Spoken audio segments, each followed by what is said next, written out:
Students, welcome to the second video of Vikram बेताल। पिछली story में दोस्तों हमने देखा था कि राजा विक्रम की पीठ पर सवार होकर बेताल जाने के लिए राज़ी हो गया, लेकिन उसने क्या शर्त रखी कि रास्ते भर तुम कुछ नहीं बोलोगे। अब बेताल ने उसे कहानियाँ सुनाना शुरू कर दिया था। उसने कहा कि अगर हम कहानी सुनेंगे तो हमारा रास्ता जल्दी से कट जाएगा। अब राजा विक्रम वेताल को पीठ पर लेकर चलने लगे। विक्रम का मौन तोड़ने के लिए वेताल ने कहानी शुरू कर दी। अब उसने कहा कि एक नगर था, उसमें एक ब्राह्मण और ब्राह्मणी रहते थे। उन्हें 4 पुत्र थे। चारों पुत्र खा पी कर मौज करते थे, कुछ कमाते नहीं थे।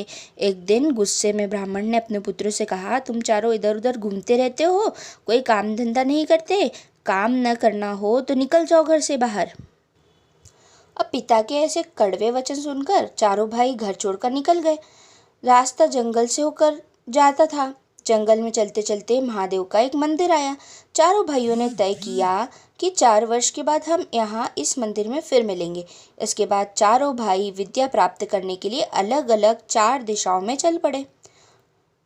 देखते ही देखते 4 वर्ष बीत गए। एक दिन जब चारों भाइयों ने जिस दिन के का तय किया था, उस दिन वे सब उसी महादेव मंदिर में आकर पहुंच गए और किसने कौन सी विद्या प्राप्त कर ली इसके बारे में चर्चा करने लगे। मूर्ति में विराजमान माँ पार्वती भी चारों भाइयों की विद्या की बातें सुनने लगी। एक भोला भाई बोला कि मैं एकाध हड्डी के टुकड़े से मंत्र बोलकर पूरा अस्थि पंजर बना सकता हूँ। वहीं दूसरे भाई ने कहा कि मैं उस हड्डी के अस्थि पंजर में मांस डालकर उसका शरीर बना सकता हूँ, कुछ मंत्र पढ़ के। अब तीसरे भाई ने गर्व से जवाब दिया कि मैं मंत्र बोलकर शव को भी जीवित कर सकता हूँ। चौथा भाई बोला, मैंने ऐसी विद्या प्राप्त की है कि एक ही फूंक में मैं किसी भी जीव को मार सकता हूँ। तीनों भाई हंस पड़े। एक ही फूंक में किसी को मार डालने की विद्या भी कोई अच्छी विद्या कही जा सकती है। चारों भाइयों को अपनी अपनी विद्या आजमाने की इच्छा हुई। पहला भाई हड्डी का एक टुकड़ा खोज कर ले आया और उसने मंत्र बोला। तुरंत पूरा अस्थि पंजर तैयार हो गया। दूसरे भाई ने मंत्र बोलकर उस अस्थि पंजर में लहू मांस भर दिया और चमड़ी भर दी। वहीं तीसरे भाई ने उसमें जान फूंक दी। चौथे भाई पहला भाई से बोला कि भाई यह तो बाघ है। दूसरे भाई ने बोला, अरे इसे मरे हुए बाघ को जीवित मत करना। लेकिन मैं अपनी विद्या का प्रदर्शन तो करूंगा, मैं तो इसे जीवित करूंगा। अब तीसरे भाई ने जैसे ही मंत्र बोला और पानी छिड़का, वो खूंखार बाघ बन गया और दहाड़ता हुआ खड़ा हो गया। उस खूंखार बाघ ने तीसरे भाई को मारने के लिए अपना पंजा उठा लिया। तभी चौथे भाई ने फूंक मारी और खूंखार बाघ निर्जीव होकर गिर पड़ा। जान बच जाने से चारों भाई बहुत खुश हुए।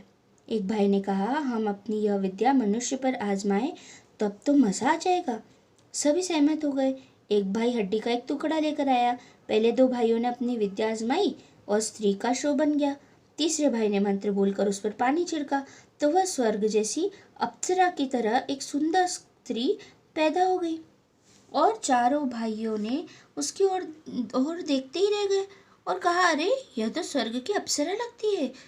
जीवित होकर वह स्त्री चारों भाइयों को बहुत पसंद आई। उस स्त्री से विवाह करने के लिए चारों भाई आपस में झगड़ने लगे। चौथे भाई ने सोचा, फूंक मारकर इस स्त्री को ही मार डालूं, ताकि न झगड़ा रहेगा और ना ही अप्सरा। उसने फूंक मारी और अप्सरा जैसी वह स्त्री जैसे ही जिंदा हुई थी, उसी प्रकार वो मुर्दा बन गई। अब तो गुस्से में आकर तीसरे भाई ने कहा, मैंने इसे जीवित किया था और तुमने इसे मार डाला। अरे रे, मैंने अपने भाई को मार डाला। गलती से चौथे भाई ने उस डंडे से प्रहार कर दिया और अपने भाई को मार डाला। अब वो पश्चाताप करने लगा। तीसरे भाई ने तलवार से अपना सिर काट डाला। अन्य दोनों भाइयों ने सोचा, अब हम जीवित रहकर क्या करेंगे। हम दोनों ने भी कमल पूजा करके अपने अपने सिर काटकर शिवलिंग पर चढ़ा देना चाहिए। और वो अपने उसी पास के मंदिर में उन लोगों ने अपने सिर काटकर शिवलिंग पर चढ़ा दी। यह देखकर पार्वती माता को बहुत दुख हुआ। उन्होंने शिवजी से विनती की, इन चारों भाइयों को और उस स्त्री को जीवित कर दीजिए। शिवजी ने कहा तथास्तु, और तभी तुरंत पांचों जीवित हो गए और उन्होंने उस कन्या के साथ विवाह कर लिया। अब विवाह करने के लिए वे फिर लड़ने लगे और दूसरी इस सुंदर कन्या दूर खड़ी खड़ी सोचने लगी कि अरे अब। तभी वेताल ने जरा सा रुककर राजा विक्रम से पूछा, हे राजा, यह सुंदर कन्या चारों भाइयों में से किससे विवाह करेगी? अब कहानी सुनने में विक्रम राजा मग्न हो गए थे। वे भूल गए थे कि मुझे चुप रहना है और गलती से उन्होंने उसके सवाल का जवाब दे दिया। उन्हें कहा कि कन्या को चौथे भाई से विवाह करना चाहिए, क्योंकि चौथे भाई ने बाघ को मारा न होता तो चारों भाइयों को वह बाघ खा चुका होता। तभी राजा के पेट का भार हल्का हो गया। अचानक राजा ने मुड़कर देखा तो वैताल उड़ता हुआ जोर जोर से हंसता हुआ बड़ के पेड़ पर जाकर फिर लटक गया।